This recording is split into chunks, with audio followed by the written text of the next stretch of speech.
Nautical mile અને જાફરાબાદથી 25 nautical mile દેખાય છે. જેને અનુસંધાને જે એટીએસના વડા છે એમના તરફથી અને કોસ્ટલ સિક્યુરિટી તરફથી ઇનપુટ મળ્યા હતા અને એ બાબતે પ્રેમવીરસિંહ સાહેબે પણ આ બાબતે સૂચના આપી હતી. જેને અનુસંધાને આપણા તમામ લેન્ડિંગ પોઈન્ટ અને સાથે સાથે આપણા જે પણ ક્રોસ રોડ છે લેન્ડિંગ પોઈન્ટ તરફથી શહેર તરફ આવતા તમામ પર એલર્ટ કરવામાં આવ્યું હતું.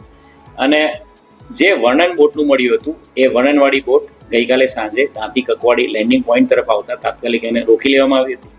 એસઓજી અને ડુંગરી પોલીસના અધિકારી કર્મચારીએ બોટ ચેક કરતા એ બોટ ભારતીય જ બોટ મળી આવી છે. એ ભારતીય બોટનો જે ચાલક છે એ પણ મળી આવ્યો છે અને એ ભારતીય બોટમાં એ ચાલક સાથે અન્ય 2 એના ખલાસીઓ સાથે હતા. બોટની સંપૂર્ણપણે VDDS ચેકિંગ કરી લેવામાં આવ્યું છે.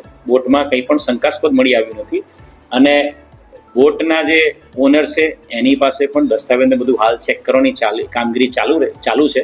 પણ જે ઇનપુટ મળ્યા હતા એ પ્રમાણે આ બોટ શંકાસ્પદ નથી. આ બોટ ભારતીય બોટ જ છે અને આગળની કાર્યવાહી છે એસઓજી દ્વારા હાલ કરવામાં આવી રહી છે.